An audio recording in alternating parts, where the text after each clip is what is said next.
ನೀನು ತಿಂದಿದ್ಯಾ ಒಲೆದ ಮಟದ್ದೆಲ್ಲ? ನಾವು ಹುಟ್ಟು ಬೆಳೆದಿದ್ದೆ ಹಳ್ಳಿನಲ್ಲಿ ಆಯ್ತಾ, ನಾವೇನು ಬೇರೆ ಫಾರಿನಲ್ಲಿ ಹುಟ್ಟು ಬೆಳೆದಿಲ್ಲ. ಹಳೆ ಕಾಲದಲ್ಲಿ ಮಾಡ್ತಿದ್ವಿ, ನಮ್ಮ ಅಜ್ಜಿ ತಾತನ ಕಾಲದಿಂದ ಮಾಡ್ತಾ ಇರುವಂತ ಬಜ್ಜಿ. ಹಿಂಗೆ ನೀರಲ್ಲಿ ಕೈ ಹತ್ಕೊಂಡು ಎಲ್ಲ ಹಿಂಗೆ ಮಿಕ್ಸ್ ಮಾಡ್ಕೊಂಡು ನಿತ್ಕೋಬೇಕು. ಅದು ಅಮೀಬಾ ಶೇಪಲ್ಲಿ ಇರುತ್ತೆ ತಟ್ಟಿದ್ರೆ. ಉಬ್ಬಿ ಬಂತು ರೊಟ್ಟಿ. ಏಸಕದ ಬಂತು ನೋಡು ಉಬ್ಬಿ. ನೋಡ್ತಾ ಇದ್ರೇನೆ ಬಾಯಲ್ಲಿ ನೀರು ಬರ್ತಾ ಐತೆ, ಹಿಂಗೈತದು. ಹಾಯ್ ನಮಸ್ಕಾರ ಸ್ನೇಹಿತರೆ, ನಾನು ನವೀನ್ ಮಧುಗಿರಿ. ನನ್ನ ಯೂಟ್ಯೂಬ್ ಚಾನಲ್ಗೆ ತಮ್ಮೆಲ್ಲರಿಗೂ ಸ್ವಾಗತ. ಯಾರಾದರೂ ಹೊಸದಾಗಿ ನಮ್ಮ ಯೂಟ್ಯೂಬ್ ಚಾನಲ್ ನೋಡ್ತಿದ್ರೆ ನಮ್ಮ ಚಾನಲ್ನ ಸಬ್ಸ್ಕ್ರೈಬ್ ಮಾಡ್ಕೊಳ್ಳಿ, ಫೇಸ್ಬುಕ್ ಅಲ್ಲಾದ್ರೆ ಫಾಲೋ ಮಾಡಿ. ಇವತ್ತು ನಮ್ಮ ಶ್ರೀಮತಿಯವರು ಒಂದು ಸ್ಪೆಷಲ್ ಮಾಡಿಕೊಡ್ತಾರಂತೆ ನನಗೆ. ಅಂದರೆ ನನಗೆ ಟೈಫಾಯ್ಡ್ ಆಗಿತ್ತು, ಹಿಂದಿನ ವಿಡಿಯೋದಲ್ಲಿ ಹೇಳಿದ್ದೆ ನಿಮಗೆ. ಅದು ಟೈಫಾಯ್ಡ್ ಆಗಿ ಒಂದು 3 ದಿನ ಡ್ರಿಪ್ಸ್ ಹಾಕಿಸ್ಕೊಂಡೆ. ಒಂದು ವಾರ ತುಂಬ ಸುಸ್ತಿತ್ತು.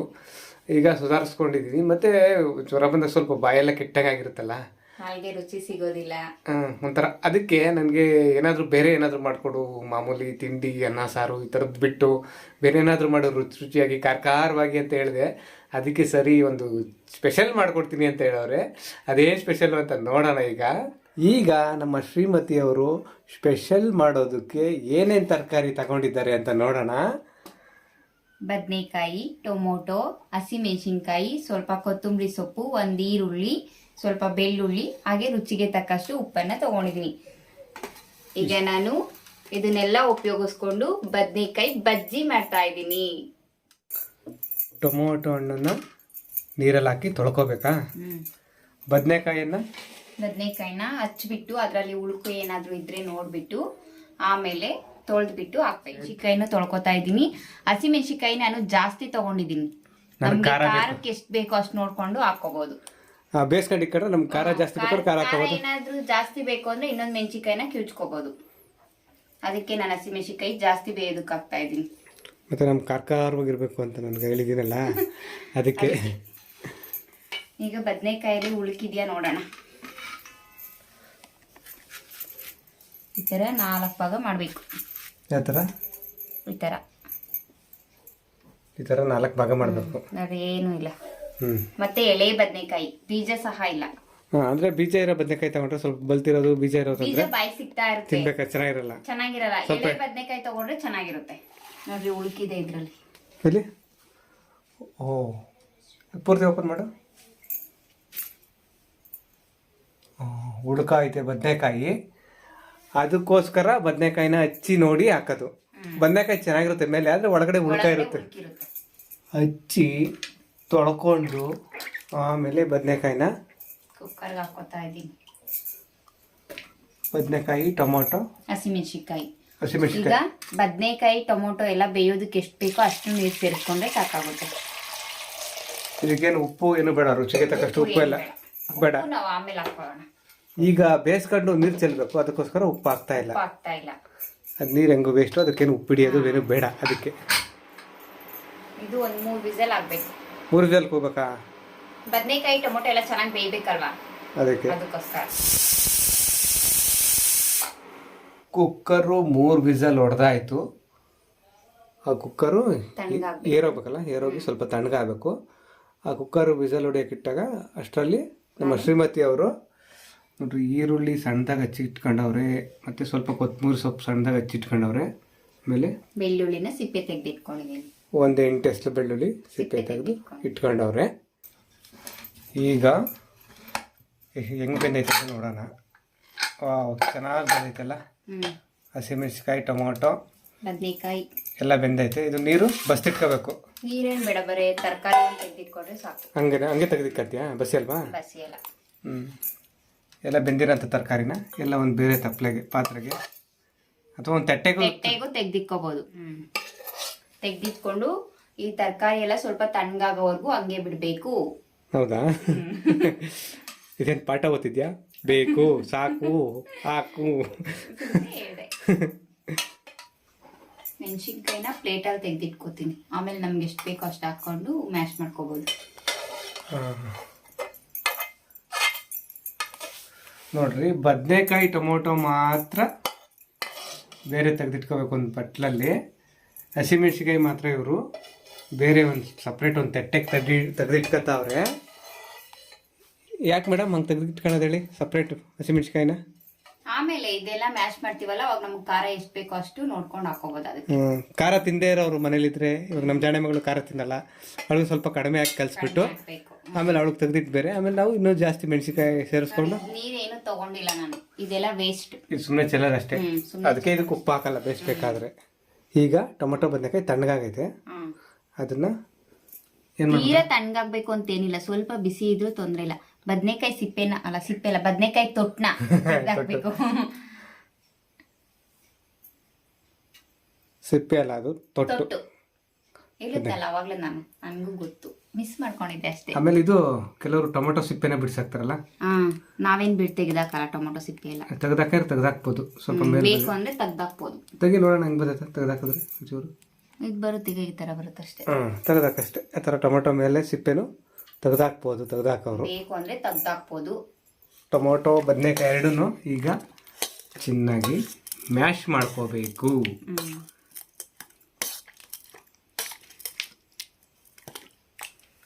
ಇವಾಗ ಹಂಗೆ ನಾನು ಮೆಣಸಿನ್ಕಾಯಿ ಬೇಯಿಸಿಟ್ಟಿದ್ನಲ್ವಾ, ಅದನ್ನು ಹಾಕೋತಾ ಇದ್ದೀನಿ. ನನ್ನ ಮಗಳಿಗೂ ಸೇರ್ಸಿ ಹಾಕೊಂಗಿದ್ರೆ 4 ಮೆಣಸಿನ್ಕಾಯಿ ಹಾಕ್ತೀನಿ. ನಮ್ಗೆಲ್ಲ ಆಮೇಲೆ ಬೇಕು ಅಂದ್ರೆ 1 ಮೆಣಸಿನ್ಕಾಯಿ ಎಕ್ಸ್ಟ್ರಾ ಕಿವುಚ್ಕೋತೀವಿ. ಹಳೆ ಕಾಲದಲ್ಲೆಲ್ಲ ಹಿಂಗೆಲ್ಲ ಮಾಡ್ತಿಲ್ಲ, ಕೈಯಲ್ಲಿ ಕಿವುಚೋರು. ಅದು ಇನ್ನೊಂದು ಬಜ್ಜಿ ಇನ್ನೊಂದ್ ತರ ಮಾಡ್ತಾರೆ, ಸುಟ್ಬಿಟ್ಟು ಅವಾಗೆಲ್ಲ ಒಲೆಯಲ್ಲಿ ಅಡಿಗೆ ಮಾಡ್ತಾ ಇದ್ರು. ಇದಕ್ಕಿನ್ನು ಸುಟ್ಟು ಬಜ್ಜಿ ಮಾಡೋದಕ್ಕಿನ್ನ ಎಕ್ಸ್ಟ್ರಾ ಹಾಕ್ತಾರೆ ಗೊತ್ತಾ, ಬೆಂಡೆಕಾಯಿ ಹಾಕ್ತಾರೆ. ಬೆಂಡೆಕಾಯಿ ಸುಟ್ಟು ನಂಗಂತೂ ಸಖತ್ ಇಷ್ಟ ಅದು. ಆಮೇಲೆ ಇನ್ನು ಅವಾಗ ಹಳೆ ಕಾಲದಲ್ಲಿ ಒಲೆಯಲ್ಲಿ ಅಡಿಗೆ ಮಾಡ್ತಾ ಇದ್ರು, ಒಲೆಗಳಿದ್ವು.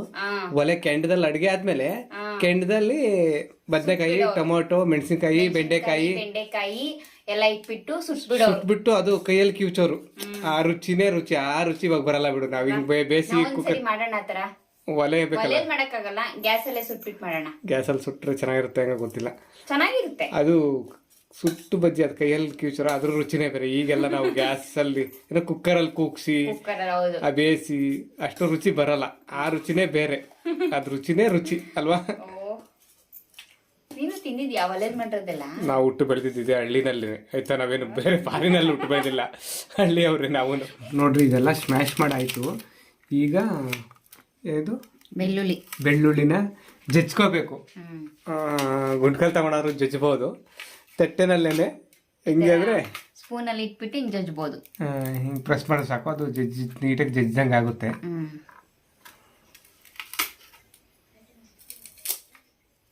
ಜಜ್ಜಿರೋ ಬೆಳ್ಳುಳ್ಳಿನ ತಗೊಂಡು ಇದಕ್ಕೆ ಬಜ್ಜಿಗೆ ಸೇರಿಸ್ಕೋಬೇಕು. ನೀವು ಕಲ್ಲಲ್ಲಿ ಬೇಕಿದ್ರು ಜಜ್ಜಿ ಹಾಕೋಬಹುದು.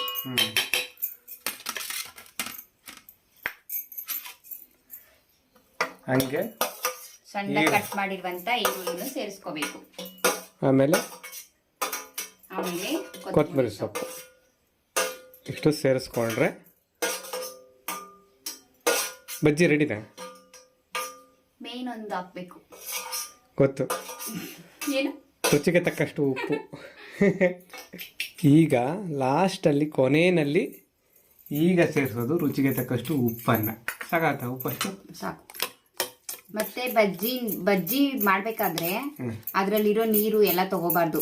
ಬಜ್ಜಿದು ಟೊಮೊಟೊ ಬದನೆಕಾಯಿ ಬೇಯಿಸಿಟ್ಟಿರ್ತೀವಲ್ವಾ, ಅದನ್ನೆಲ್ಲ ಮ್ಯಾಶ್ ಮಾಡ್ಕೊಂಡ್ರೆ ಅದೇ ಸ್ವಲ್ಪ ಇದಾಗ್ಬಿಡುತ್ತೆ, ಸಾಕಾಗುತ್ತೆ. ನೀರ್ ಹಾಕೋದೇನ್ ಬೇಡ, ಟೊಮೊಟೊ ಬದನೆಕಾಯಿ ತೆಳ್ಳಗಾಗ್ಬಿಡುತ್ತೆ, ಚೆನ್ನಾಗಿರಲ್ಲ ಬಜ್ಜಿ. ಬದನೆಕಾಯಿ ಬೇಯಿಸ್ಕೊಂಡ್ರೆ ಸಾಕು. ಬದನೆಕಾಯಿ ಬೇಯಿಸಿರೋ ಬದನೆಕಾಯಿ ಟೊಮೊಟೊ ಟೊಮೊಟೊ ಹಣ್ಣಿನಲ್ಲೆಲ್ಲ ಸ್ವಲ್ಪ ನೀರಿನ ಅಂಶ ಇರುತ್ತಲ್ವಾ, ಅದ್ರಲ್ಲೇ ಮ್ಯಾಶ್ ಮಾಡ್ಕೋಬಹುದು ನೀಟಾಗಿ, ಸಾಕು. ಎಲ್ಲ ಚೆನ್ನಾಗಿ ಮಿಕ್ಸ್ ಆಯ್ತು. ಚೆನ್ನಾಗಿ ಮಿಕ್ಸ್ ಮಾಡ್ಕೊಂಡ್ರೆ ಹಿಂಗೆ ಈಗ ರುಚಿಕರವಾದ ಹಳ್ಳಿ ಶೈಲಿಯ ಮತ್ತು ಆರೋಗ್ಯಕರವಾದ ಬದನೆಕಾಯಿ ಬಜ್ಜಿ ರೆಡಿ ಆಗಿದೆ. ಬದನೆಕಾಯಿ ಬಜ್ಜಿ ಮಾಡೋದು ಹೇಗೆ ಅಂತ ನೋಡಿದ್ರಿ, ನಮ್ಮ ಶ್ರೀಮತಿ ಅವ್ರು ಮಾಡಿದ್ರು. ಅದಕ್ಕೆ ಸ್ವಲ್ಪ ಮೆಣಸಿಕಾಯಿ ಕಡಿಮೆ ಕಲಿಸಿದ್ದಾರೆ.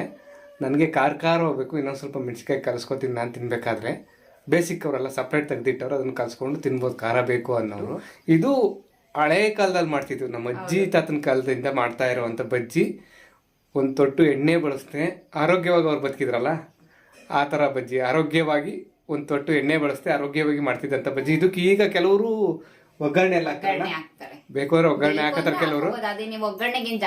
ನಮ್ಮ ಅಜ್ಜಿ ತಾತನ ಕಾಲದಲ್ಲಿ ಹಳೆ ಕಾಲದಲ್ಲಿ ಯಾರು ಹಿಂಗೆ ಹಾಕ್ತಾ ಇರಲಿಲ್ಲ. ಈ ರೀತಿ ಮಾಡಿದೀವಿ. ಇದನ್ನ ಬದನೆಕಾಯಿ ಬಜ್ಜಿ ಅಂತೀವಿ ನಮ್ಮ ಕಡೆ, ತುಮಕೂರು ಈ ಕಡೆ ಎಲ್ಲ. ಕೆಲವು ಕಡೆ ಬದನೆಕಾಯಿ ಚಟ್ನಿ ಅಂತಾರೆ. ಆಮೇಲೆ ಕೆಲವರು ತುಮಕೂರು ಕಡೆಯವರು ಯಾರಾದರೂ ಈ ವಿಡಿಯೋ ನೋಡ್ತಾ ಇದ್ದರೆ ನಿಮಗೆಲ್ಲ ಗೊತ್ತಿರುತ್ತೆ ಬದನೆಕಾಯಿ ಬಜ್ಜಿ ಅಂದರೆ. ಅವರೆಲ್ಲ ದಯವಿಟ್ಟು ಕಮೆಂಟ್ ಮಾಡಬೇಡಿ, ಏನಿದೇನು ಗೊತ್ತಿಲ್ವಾ ನಮಗೆಲ್ಲ ಗೊತ್ತಿರೋದೇ ಹಂಗೆ ಹಿಂಗೆ ಅಂತ. ಗೊತ್ತಿಲ್ಲದೆ ಇರೋರು ತುಂಬ ಜನ ಇರ್ತಾರೆ. ಯಾಕೆಂದರೆ ಕರ್ನಾಟಕದಲ್ಲಿ ವೈವಿಧ್ಯಮಯ, ಕನ್ನಡನೇ ಕೆಲವು ಕಡೆ ಒಂದೊಂದು ಥರ ಭಾಷೆ ಇರುತ್ತೆ. ಕನ್ನಡ ಭಾಷೆನೇ ಕೆಲವರು ಒಂದೊಂದು ರೀತಿ ಮಾತಾಡ್ತಾರೆ. ಮತ್ತು ಅಡುಗೆನೂ ಅಷ್ಟೇ. ನಮ್ಮ ಕಡೆ ತುಮಕೂರು ಕಡೆ ಬಸ್ಸಾರು ಮಾಡ್ತೀವಿ. ಮಂಡ್ಯ ಮೈಸೂರು ಸ್ವಲ್ಪ ದೂರ, ಮಂಡ್ಯ ಮೈಸೂರು ಕಡೆ ಹೋದರೆ ಉಪ್ಸಾರು ಅಂತ ಮಾಡ್ತಾರೆ. ಹಾಗೆ ನಮ್ಮ ಕಡೆ ರಾಗಿ ಮುದ್ದೆ ತಿಂತೀವಿ, ಉತ್ತರ ಕರ್ನಾಟಕದ ಕಡೆ ಜೋಳೆ ರೊಟ್ಟಿ ತಿಂತಾರೆ. ಆ ಥರ ಒಂದೊಂದು ರೀತಿ ವೈವಿಧ್ಯಮಯ ಆಹಾರ ಇರುತ್ತೆ ಒಂದೊಂದು ಕಡೆ. ನಮ್ಮ ಕಡೆ ಆಹಾರ ಹೇಗೆ ಇದನ್ನು ಬಜ್ಜಿ ಮಾಡೋದಂತ ನಾವು ತಿಳಿಸ್ಕೊಟ್ಟಿದ್ದೀವಿ. ಗೊತ್ತಿಲ್ಲದೆ ಇರೋರು ನೋಡಿ ತಿಳ್ಕೊತಾರೆ. ಈ ಬಜ್ಜಿ ಇದ್ರೆ ಸಾಕಾ? ಈ ಬಜ್ಜಿನ ಬಿಸಿ ಬಿಸಿ ಮುದ್ದೆ ಜೊತೆನೂ ತಿನ್ಬೋದು, ಬಿಸಿ ಅನ್ನದ ಜೊತೆನೂ ತಿನ್ಬೋದು. ಆದರೆ ಅನ್ನ ಮುದ್ದೆ ಎಲ್ಲ ತಿಂದು ಬೇಜಾರಾಗ್ಬಿಟ್ಟಿತ್ತು ನನಗೆ. ಅದಕ್ಕೆ ಈ ಬಜ್ಜಿ ಜೊತೆ ನನಗೆ ನಮ್ಮ ಶ್ರೀಮತಿಯವರು ರಾಗಿ ರೊಟ್ಟಿ ಮಾಡ್ತಾವ್ರೆ. ಈ ಬಜ್ಜಿ ಹೆಂಗೆ ಎಣ್ಣೆ ಬಳಸ್ತೆ ಅಜ್ಜಿ ಕಾಲದಲ್ಲಿ ಮಾಡ್ತಿರೋ ಆ ರೀತಿ ಮಾಡಿದ್ರು, ರಾಗಿ ರೊಟ್ಟಿ ಸಹ ಅದೇ ರೀತಿ ಆರೋಗ್ಯಕರವಾಗಿರುವಂಥ ರಾಗಿ ರೊಟ್ಟಿ ಮಾಡ್ಕೊಡ್ತಾರಂತೆ. ನೋಡೋಣ ಅದು ಹೆಂಗೆ ಮಾಡ್ತಾರೆ. ಈಗ ರೊಟ್ಟಿ ಮಾಡೋಕ್ಕೆ ನಮ್ಮ ಶ್ರೀಮತಿ ಅವರು ಏನು ತಗೊಂಡವ್ರೆ ಅಂದರೆ ರಾಗಿ ಹಸಿಟ್ಟು, ಉಪ್ಪು, ರುಚಿಗೆ ತಕ್ಕಷ್ಟು ಉಪ್ಪು, ಮತ್ತು ನೀರು ಇಷ್ಟು ತಗೊಂಡವ್ರೆ. ಎಷ್ಟೆಷ್ಟು ತಗೊಂಡಿದ್ಯಾ ಅಂತ ಹೇಳಮ್ಮ ಅಳತೆ. ಮೆಜರ್ಮೆಂಟ್ ಕಪ್ಪಲ್ಲಿ 2 ಕಪ್ ಆಗೋಷ್ಟು ರಾಗಿ ಹಿಟ್ಟು, ಹಾಗೆ ನೀರು ಕುಡಿಯೋ ಗ್ಲಾಸಲ್ಲಿ 2.5 ಗ್ಲಾಸ್ ಆಗೋಷ್ಟು ನೀರು. ಈಗ ಈ ನೀರನ್ನ ಈಗ ನಾನು ಪಾತ್ರೆಗೆ ಸೇರಿಸ್ಕೊತಾ ಇದ್ದೀನಿ. ಸ್ಟವ್ ಮೇಲೆ ಒಂದು ಪಾತ್ರೆ ಇಟ್ಟು ಆ ಪಾತ್ರೆಗೆ ನೀರು ಸೇರಿಸ್ಕೋಬೇಕು. ಹಾಗೆ ರುಚಿಗೆ ತಕ್ಕಷ್ಟು ಉಪ್ಪು ಸೇರಿಸ್ಕೋತೀನಿ. ಈಗಲೇ ಉಪ್ಪು ಸೇರಿಸ್ಕೋಬೇಕು. ಇದಕ್ಕೆ ಉಪ್ಪು ಹಾಕೋಣದ? ರುಚಿಗೆ ತಕ್ಕಷ್ಟು ಉಪ್ಪು. ನೀರು ಈಗ ಚೆನ್ನಾಗಿ ಕುದೀತಾ ಐತೆ. ಈ ಥರ ಕುದಿಸ್ಕೋಬೇಕು. ಹಿಂಗೆ ಕುದಿಯೋವಾಗಲೇ ಇದಕ್ಕೆ ರಾಗಿ ಹಿಟ್ಟು ಹಾಕ್ಕೋಬೇಕು. ನಾನು ಅಷ್ಟು ರಾಗಿ ಹಿಟ್ಟು ಹಾಕ್ತಾ ಇಲ್ಲ, 1/4 ಭಾಗ ಮಾತ್ರ ಹಾಕ್ತಾ ಇದ್ದೀನಿ. ಹೌದಾ? ಯಾಕೆ? ಆಮೇಲೆ ಬೇಕು ಅಂದರೆ ಸ್ವಲ್ಪ ಹಾಕೊಂಡು ಕಲ್ಸ್ಕೋಬೋದು. ನೋಡ್ರಿ, ತಗೊಂಡಿರೋ ಅಷ್ಟು ರಾಗಿ ಹಿಟ್ಟು ಹಾಕಿಲ್ಲ, ಒಂದು ಸ್ವಲ್ಪ ರಾಗಿ ಹಿಟ್ಟು ಇರಿಸ್ಕೊಂಡವ್ರೆ. 1/4 ಭಾಗದಷ್ಟು ಹಾಕಿದೆಯಲ್ಲ, 1/4 ಭಾಗದಷ್ಟು ರಾಗಿ ಹಿಟ್ಟು ಹಾಕ್ಕೊಂಡು ಚೆನ್ನಾಗಿ ಹಿಂಗೆ ಒಂದು ಕಡ್ಡಿ ತಗೊಂಡು ಇಲ್ಲ ಸೌಟ್ ತಗೊಂಡು ಸ್ಪೂನ್ ತಗೊಂಡು ಬೇಕಿದ್ರು ತಗೊಂಡು ತಿರ್ಬೋಕೋಬೇಕು. ಚೆನ್ನಾಗಿ ಹಿಂಗೆ ತಿರ್ಬೋಕೋಬೇಕು. ಎಷ್ಟು ನಿಮಿಷ ಹಂಗೆ ಮಾಡಬೇಕು? ಅಷ್ಟೇ ಸಾಕು. ಸ್ಟವ್ ಆಫ್ ಮಾಡಿಬಿಟ್ಟು ಚೆನ್ನಾಗಿ ತಿರ್ಗಿಸ್ಕೋಬೇಕು. ಅಷ್ಟೇನಾ? ಸ್ವಲ್ಪ ನೋಡ್ರಿ, ಈಗ ಇದು ತೆಳ್ಳಗೈತೆ ಸ್ವಲ್ಪ. ಈಗ ಮತ್ತೆ ಇನ್ನೊಂದು ಸ್ವಲ್ಪ ಹಿಟ್ಟು ಹಾಕೋತೀನಿ. ಈ ಥರ ನೋಡಿ ಹಾಕೋಬೇಕು. ಸ್ವಲ್ಪ ಹಿಟ್ಟು ಹಾಕೋಬೇಕಾ? ತೆಳ್ಳಗಾಯ್ತು ಅನ್ಸಿದ್ರೆ ಹಿಟ್ಟು ಹಾಕೊಂಡು ಚೆನ್ನಾಗಿ ತಿರ್ಕೋಬೇಕು. ಅದನ್ನ ಇವಾಗ ಚೆನ್ನಾಗಿ ತಿರ್ಕೋಬೇಕು. ಸ್ಟವ್ ಆಫ್ ಮಾಡೈತಲ್ಲ, ಕೆಳಗೆ ಇಟ್ಬಿಟ್ಟು ಚೆನ್ನಾಗಿ ತಿರ್ಕೋತೀನಿ. ಮಿಕ್ಸ್ ಮಾಡ್ಕೋತೀನಿ ಇದನ್ನೆಲ್ಲ. ಕೆಳಗಿಳಿಸ್ಕೊಂಡು ಹಿಂಗೆ ತಿರ್ಕೋಬೇಕು. ಚೆನ್ನಾಗಿ ಮಿಕ್ಸ್ ಮಾಡ್ಕೋಬೇಕು. ಎಲ್ಲ ರಾಗಿ ಹಿಟ್ಟು ಎಲ್ಲ ಚೆನ್ನಾಗಿ ಬೇಯಿಸೋದೇನು ಬೇಕಾಗಲ್ಲ. ನೀರು ಕುದಿಬೇಕಾದ್ರೆ ರಾಗಿ ಹಿಟ್ಟು ಹಾಕ್ಬಿಟ್ಟು ಈ ತರ 1 ನಿಮಿಷ ಬಿಟ್ಬಿಟ್ಟು ಚೆನ್ನಾಗಿ ಮಿಕ್ಸ್ ಮಾಡ್ಕೊಂಡ್ರೆ ಸಾಕು. ಅಷ್ಟೇನಾ? ಈಗ ಒಂದು ಅಗ್ಲವಾದ ಪಾತ್ರೆ ತಗೊಂಡಿದ್ದೀನಿ.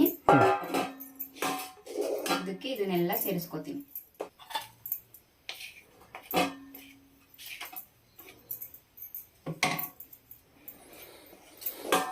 ಈಗ ರಾಗಿ ಹಿಟ್ಟನ್ನೆಲ್ಲ ಒಂದು ಪಾತ್ರೆಗೆ ಸೇರಿಸ್ಕೋತೀನಿ. ಪಾತ್ರೆ ಇದು ಬೇಸಿನ್ನು, ಸ್ಟೀಲ್ ಬೇಸಿನ್ನು. ಇನ್ನು ಈ ಭಾಷೆಯಲ್ಲಿ ಹೇಳ್ಬೇಕಾದ್ರೆ ಬೌಲ್ ಅಂತಾರಲ್ಲ, ಇದ್ರ ಸಿಟಿ ಭಾಷೆಯಲ್ಲಿ ಹೇಳ್ಬೇಕಾದ್ರೆ ಬೌಲು. ಇಲ್ಲ ಅಂದ್ರೆ ಅರ್ವಕ್ಕಿರೋದು ಬರುತ್ತಲ್ವಾ, ತಟ್ಟೆ ಮುಚ್ಚಳ ಅಂತವೇನಾದ್ರು ತಟ್ಟೆಗೂ ಹಾಕೋಬೋದಲ್ವಾ?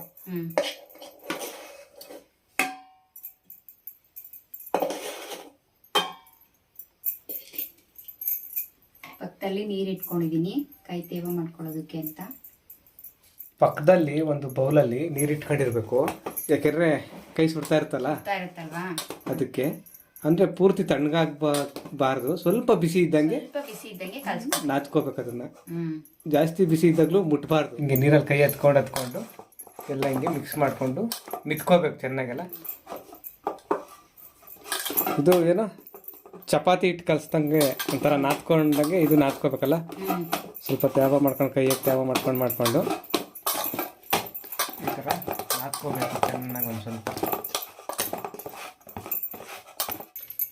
ನೋಡ್ರಿ, ಗ್ಯಾಸ್ ಮೇಲೆ ಹೆಂಚು ಬಿಸಿ ಆಗೋದಕ್ಕೆ ಇಟ್ಟವ್ರೆ ರೊಟ್ಟಿ ಸುಡೋದಕ್ಕೆ. ಈ ಕಡೆ ನಮ್ಮ ಶ್ರೀಮತಿಯವರು ಒಂದು ಮಣೆ ಮೇಲೆ ಇದು ಮಿದ್ದಿದ್ದೆಲ್ಲ ಆಯಿತು ಚೆನ್ನಾಗಿ. ಇದನ್ನು ಒಂದು ಉಂಡೆ ಮಾಡ್ಕೋಬೇಕು. ಹಂಗೆ ಸ್ವಲ್ಪ ಚೆನ್ನಾಗಿ ಉಂಡೆ ಮಾಡ್ಕೋಬೇಕೆಲ್ಲ. ಉಂಡೆ ಮಾಡ್ಕೊಂಡು ಮಣೆ ಮೇಲೆ ಇಟ್ಬಿಟ್ಟು ತಟ್ಬೋದು, ಅಥವಾ ಮರದಲ್ಲಿ ಇಟ್ಕೊಂಡು ತಟ್ಕೋಬಹುದು. ಹಳೆ ಕಾಲದಲ್ಲಿ ಮರದಲ್ಲಿಟ್ಟು ತಟ್ತಾ ಇದ್ರು. ಈಗೆಲ್ಲ ಮಣೆ ಮೇಲೆ ಹಿಂಗೆ ಸ್ವಲ್ಪ ಸಿಟ್ಟು ಹಾಕ್ಕೊಂಡು ಹಿಂಗೆ ಅಂದ್ಕೊಂಡು ಕೈಯಲ್ಲಿ ತಟ್ಟಬೇಕು. ಈ ರೀತಿ ತಟ್ಟಬೇಕು. ಇದು ಇನ್ನೊಂದು ತಟ್ಟಕ್ಕಾಗಲ್ಲ, ತಟ್ಟಕ್ಕೆ ಬರಲ್ಲ ಅನ್ನೋರು ಒಸ್ಕೋಬಹುದು. ಚಪಾತಿ ಹೊಸಿತೀವಲ್ವಾ ಆ ಥರ ಒಸ್ಬೋದು. ಆದರೆ ತಟ್ಟಿದ್ರೆ ಒಂದು ಟೇಸ್ಟ್ ಚೆನ್ನಾಗಿರ್ತದೆ. ತಟ್ಟಿದ್ರೆ ಒಂಥರ ಟೇಸ್ಟ್ ಇರುತ್ತೆ, ಹೊಸಿದ್ರೆ ಆ ಥರ ಒಂಥರ ಚಪಾತಿ ಥರ ಆಗ್ಬಿಡ್ತದೆ. ಅಷ್ಟೊಂದು ಇದು ಬರಲ್ಲ. ನಿಮ್ಗೆ ಯಾವ ಶೇಪಲ್ಲಿ ಬೇಕೋ ಆ ಶೇಪಲ್ಲಿ ತಟ್ಕೋಬಹುದು. ರೌಂಡ್ ಶೇಪಲ್ಲಿ ತಟ್ಕೊಡಿ. ಕೆಲವರು ತಟ್ತಾರೆ, ಅದು ಅಮೀಬಾ ಶೇಪಲ್ಲಿ ಇರುತ್ತೆ. ತಟ್ಟಿದ್ರೆ ರೌಂಡ್ ಶೇಪ್ ಇರಲ್ಲ.